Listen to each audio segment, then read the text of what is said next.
Location, location, location. Is it really all the hype? Stay tuned, guys.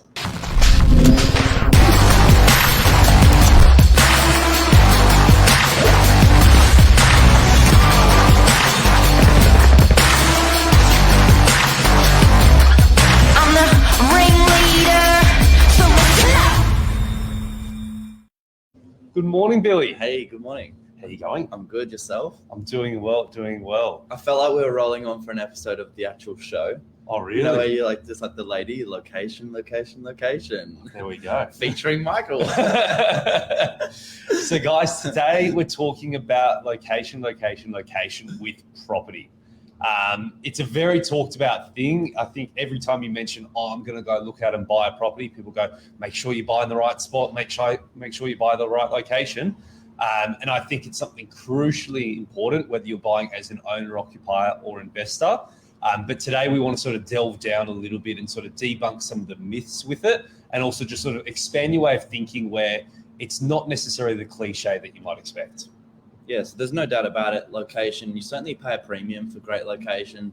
If you're living in, the property you're choosing to buy, there's no doubt, it serves different purposes, but on the most part, you want it in a convenient or nice, desirable spot. And I think that's what drives a lot of people's buying choice. Yeah. To begin with, they're looking at the location on a micro and macro scale. More than anything to begin with. I agree. And it's something that I think it depends whether you're looking at, like Billy said, on a micro or a macro scale. So if you're an owner occupier looking to purchase, it's mainly going to do with lifestyle, I think. And you're going to go, what suits your lifestyle? Is it something you want to be near the water, so near the beach, or near public transport, or near the CBD, or some form of major shopping centre? I think that's going to drive a lot of purchases. And on a macro scale, you got sort of regional New South Wales, and you got more towards the east, on the east coast of Australia, towards, let's say, Sydney, Melbourne, Queensland, and Brisbane there. So when you're looking to purchase in those sorts of areas, what do you think someone's going to look to consider? What would drive them one way or the other? On a macro scale? On a macro scale.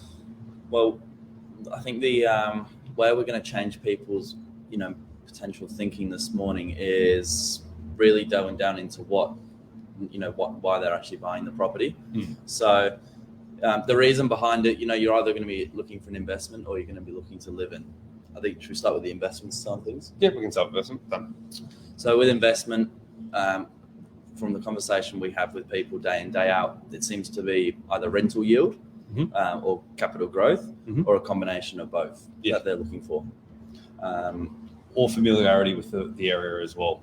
Yeah, I think that's a big thing also. People buy with what they're familiar with. Sometimes it's the same block, sometimes it's the same suburb, sometimes it's the same state. Yeah, the same region, and where you buy somewhere that you feel, I guess, And what we find is on the investment side, let's work with the macro level first. So regional New South Wales versus maybe pushing towards the East Coast or city side, you'll find that a lot of people, first of all, make that decision based on where they're currently living.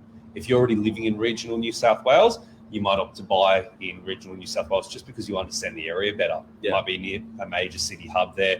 Funnily enough, a lot of time you're going to make money when you're investing in properties off what you understand the most. Because what property is proven is long-term, pretty much in majority of locations, unless it's sort of like a mining town where it's boom or bust, you're going to do well.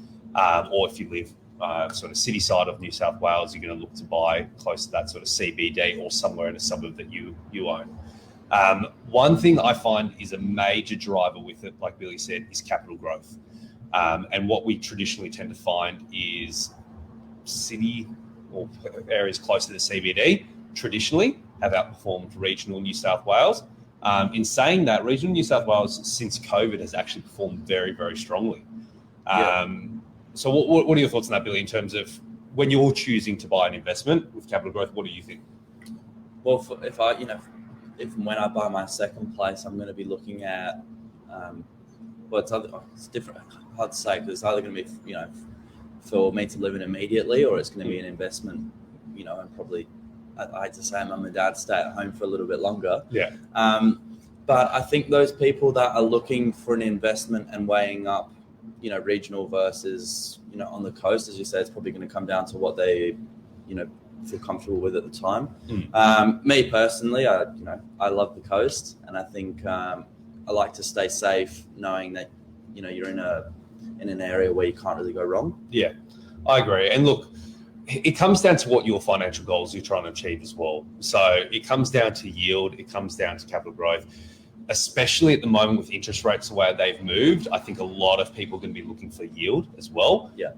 And where you might find these sort of suburbs that are close to the CBD might not provide that yield. I think people are going to start looking a little bit further out in more, not necessarily regional areas, but just stretching their search a little bit more to areas that are traditionally maybe a little bit cheaper than areas close to the CBD, just because they provide a better yield. What I've found is for a lot of rents, really, let's say Northern Beaches wide and even city wide, there's a very small margin between all the different rents. Like from what's a really expensive rent to a really cheap rent for a type of property is up to a couple $100 a week.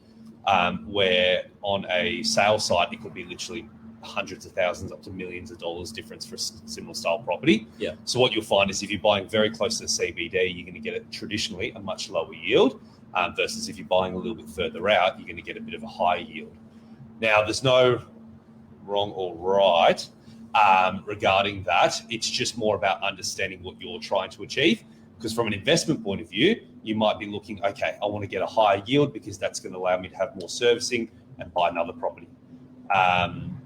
Versus maybe you go, no, I'm a bit more cashed up. I'm looking for a bit more capital growth. So guys, that's more on the investment side. Pushing next to the owner-occupier side. Well, before you finish up there, I think we've seen that even so sort of just when you bring it back to DY, people are looking at literally crossing the side of a road for that. So we're not talking big changes in terms of location. We're talking people probably shifting their search a matter of a kilometre and weighing up the differences. What is potentially beach side of DY get you versus what is the other side weigh up, and the difference is big. Yeah, well, that's actually a very good point. So when you're talking, let's say we'll go very micro here, DY, our local suburb, when we're talking to a lot of purchasers looking to buy, let's say, a unit as an investment, they go western side of Pittwater Road versus eastern side of Pittwater Road. For those of you guys that don't know, Pittwater Road's the main artery that runs down the middle of the suburb, and pretty much we're sort of segmented onto the two sides of it. What you'll find is a lot of investors will traditionally say to us initially, I want to buy down the beach side. And why, Mr. Investor, why are you looking at buying down that end? Oh, because there's better capital growth down there. Yeah. Or potentially because it's more desired, it's a better location, it's going to rent out easier. Vacancy rates across the whole suburb are drastically low. Doesn't matter whether you're beachside, non-beachside, you price your property all right, it's going to rent very quickly.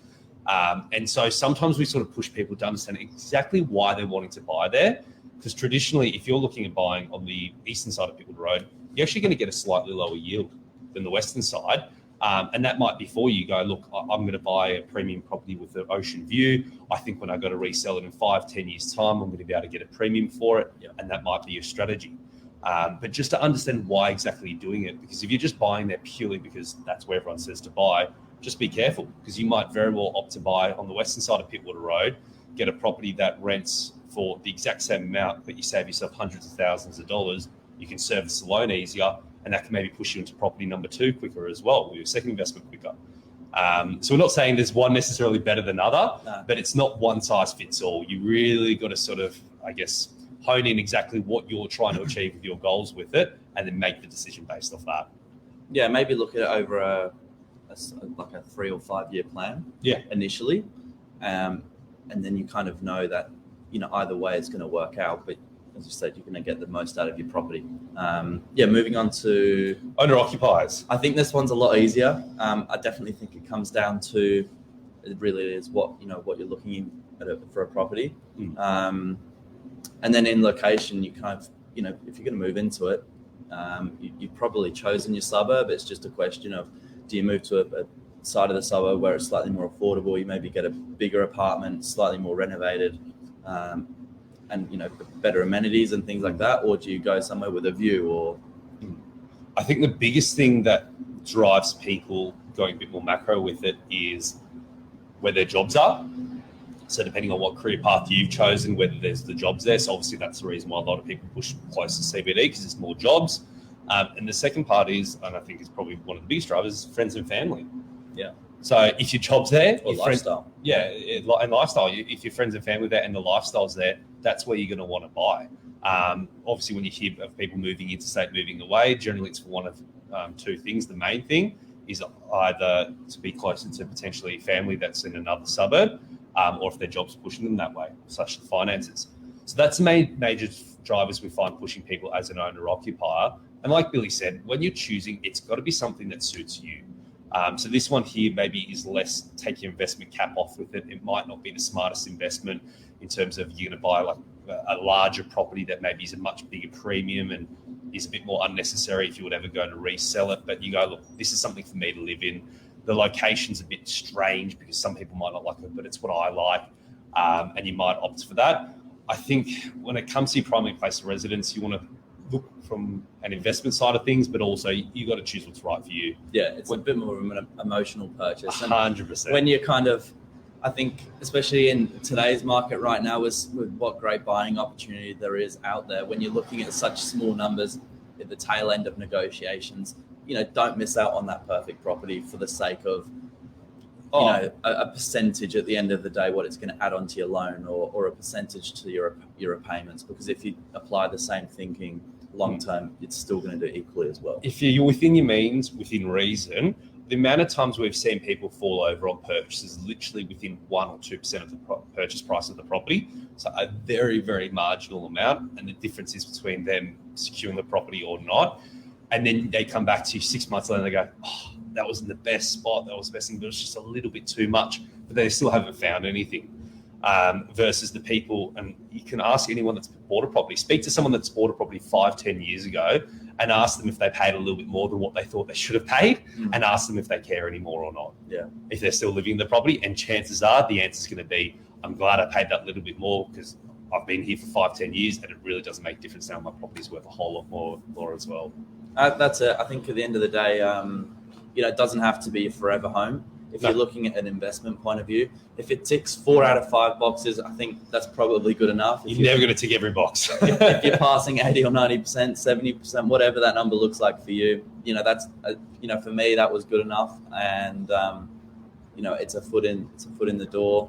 If it's your family home, make sure it's, you're trying to get most of the boxes ticked, but you can always sort of make the changes as you move in and things like that. I agree. So in summary, guys, I think when it comes to location, there's overall more desired locations than others, but it's more to hone in exactly what are you looking for, what are you looking to achieve. That's both on the investment side and the owner-occupier side. And write it down on a piece of paper, work out what your goals are to actually achieve, and then work backwards from that. I think a lot of people start with the location first and just go, I'm buying here because everyone says I should buy here. Work backwards from your goals first and then work the location based off that. I think that's the best way moving forward with it. Yeah. So we sometimes meet buyers that are searching in all different price points. They kind of week in, week out, not actually sure what they're looking for. You got to have a clear direction. And so, it's consuming for their weekends. But I think, your best property search is the one once you've actually finally kind of nailed what you're looking for, and then you're on the right path. That's it. Awesome. Thanks, guys. Have a good day, Billy. So is it all the hype? Is it all the hype? It's not. It's not all the hype. I think that any location can work within reason. It's just got to be right for you. It's got to be right for you. Thanks, guys. Cheers.